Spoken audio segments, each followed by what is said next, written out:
तो हम लोग 2024 में एक ऐसा माहौल बनाएंगे कि जनबल का स्थान ऊंचा रहे और धनबल उसके सामने कहीं टिक ना पाए।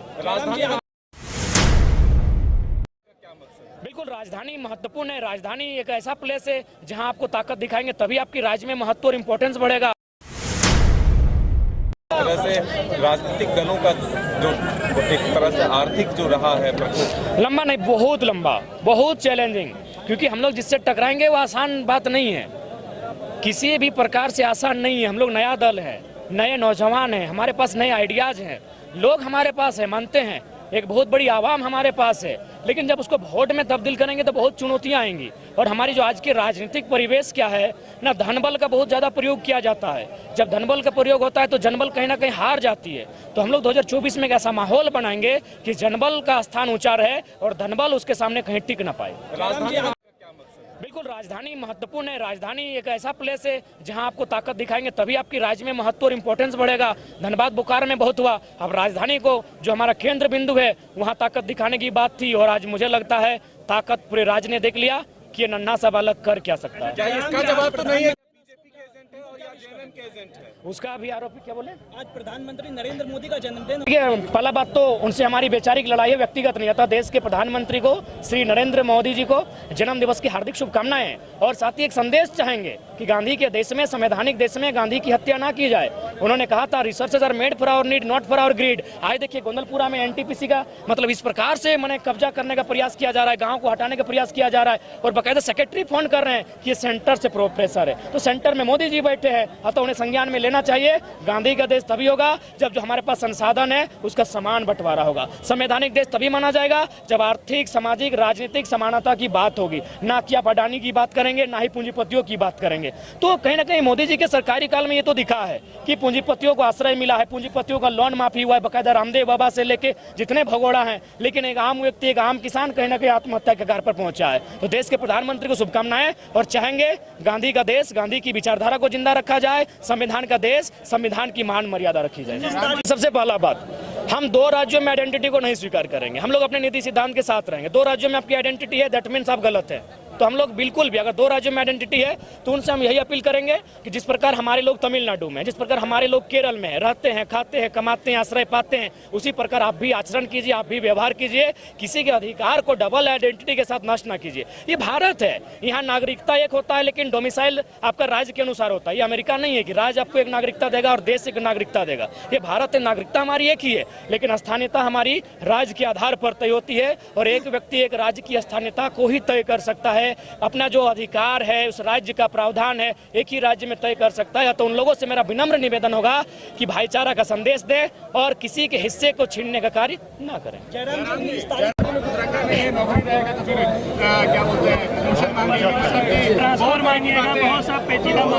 जो नौकरी को लेकर के लगातार जो है आपको सभा भी करते हैं, उसमें अपना जिक्र करते हैं, तो ये रोजगार की बात कर रहे हैं। देखिए, यदि राज्य में नौकरियां हैं तो भाई नौकरियों पर आपको राज्यवासियों के अधिकार को देना होगा, क्योंकि सरकार आपने उसी को कह के बनाया था। और मुझे लगता है कि बहुत सारे ऑप्शन, विकल्प हैं हमारे पास जिनमें रोजगार के साधन सृजन किए जा सकते हैं। बहुत सारी ऐसे मैंने, अगर आप रोजगार के साधन कहें तो मैं उदाहरण देता हूं, हमारे पास लाखों किलोमीटर का ट्रांसपोर्ट बिछा है। आप इसमें ट्रांसपोर्ट के माध्यम से, या फिर हमारा एक पर्यटक क्षेत्र है, हमारे पास अनगिनत डैम है, उस जल को गेहूं के लिए पहुंचा के बहुत सारी वैकल्पिक व्यवस्थाएं हैं, उनके माध्यम से रोजगार के सृजन किया जा सकता है। और जो नौकरियां हैं उनको तो आपको फुलफिल करना ही होगा, क्योंकि बिना नौकरियों के आज लोकतांत्रिक देश कैसे चलेगा। आपको सीओ की जरूरत पड़ेगी, बीडीओ की जरूरत पड़ेगी, आपको जेई की जरूरत पड़ेगी, आपको शिक्षकों की जरूरत पड़ेगी, आपको चपरासी की जरूरत पड़ेगी, आपको माली की जरूरत पड़ेगी। नौकरियां कैसे नहीं आप देंगे, आपको नौकरियों को देना होगा। अब आप इनको टेंडर लगा के आउटसोर्सिंग के माध्यम से अगर शिक्षा को भी बेचेंगे, तमाम वैकेंसियों को बेचेंगे, तो फिर झारखंड के पास कुछ नहीं बचेगा। इसलिए राज्य सरकार अगर ये बयान देती है तो दुर्भाग्य है। अगर ऐसा ही करना है तो ठीक है, मुर्गा मुर्गी पालन करें। आप बसंत सोरेन को टिकट क्यों दिए, बुद्धू सोरेन को देते हैं।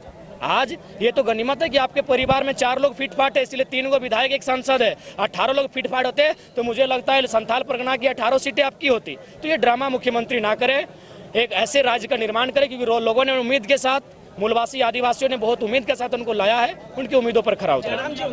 देखिए, भारत एक संवैधानिक देश है। इस संविधान के देश में हर किसी को अपने संविधान के दायरे में रखकर अपने अधिकार को मांगने का अधिकार है। बाकायदा कुर्मियों का जो इतिहास रहा है आप भी जानते हैं, कि खेती से उनका इतिहास रहा है, यहाँ के माने आदिवासीता लोग हैं, कहीं ना कहीं उसके साथ छल इसलिए हुआ है क्योंकि मैक्सिमम जो उद्योग है उनकी ज़मीनों पर है।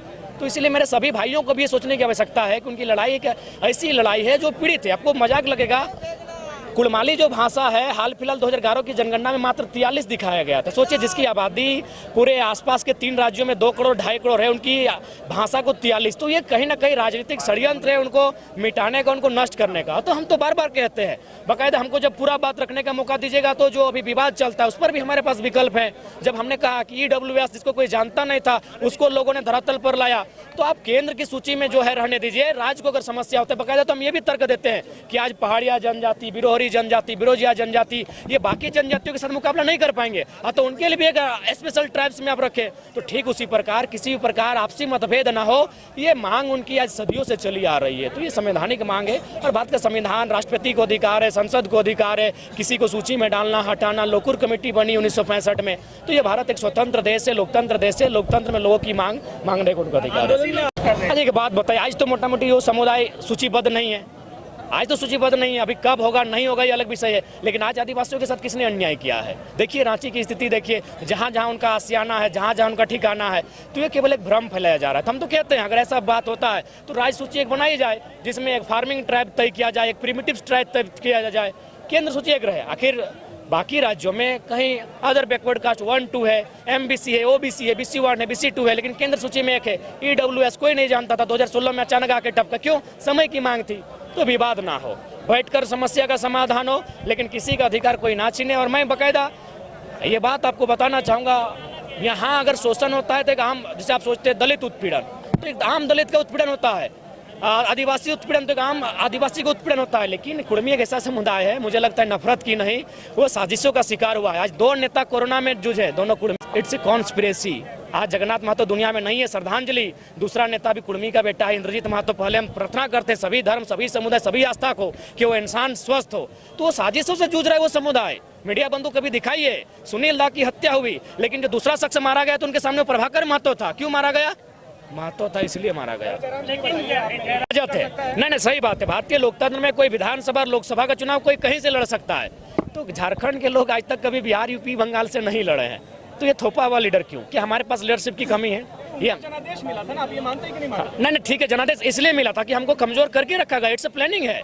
हमें आर्थिक कमजोर बना के रखा गया, हमें राजनीतिक कमजोर बना के रखा गया, हमें सामाजिक कमजोर। आज जो आदिवासी मूलवासी को टकराया जा रहा है कहीं ना कहीं सामाजिक कमजोरी कमजोर करने के लिए, ताकि वे लोग आसानी से शासन और शोषण कर सके।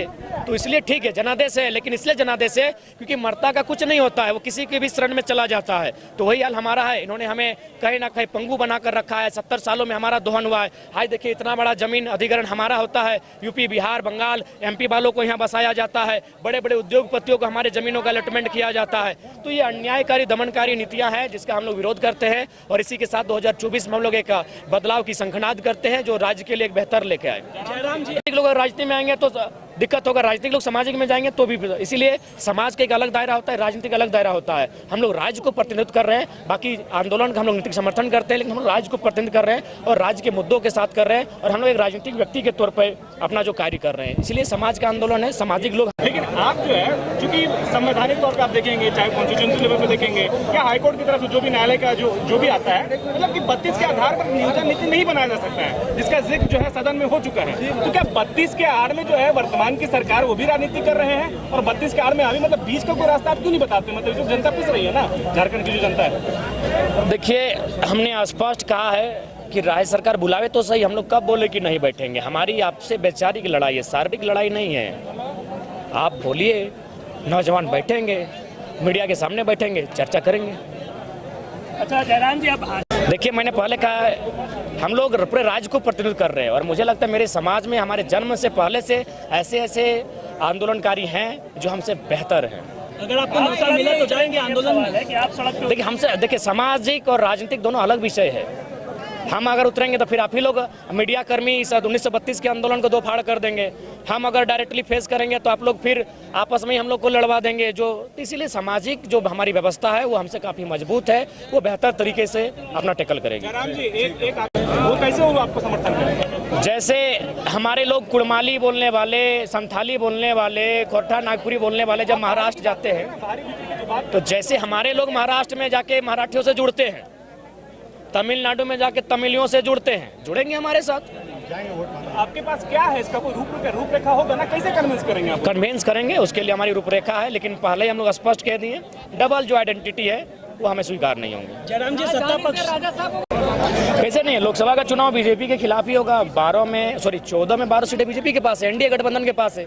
तो लोकसभा का जो चुनाव है उसमें कहीं ना कहीं हमारी लड़ाई बीजेपी से ही है। ठीक है जयराम जी, ठीक। IIT जी नीट एस्पिरेंट्स के सपने को पंख देने आ गया है कंप्लीट सॉल्यूशन इंस्टीट्यूट। यहाँ है smart classroom, 1-to-1 doubt clearing session, ask the expert, video solution और भी बहुत कुछ। मतलब हम करेंगे आपको गाइड, बनेंगे आपके mentor. Foundation classes from class 6 onwards for your bright future. Visit complete solution institute.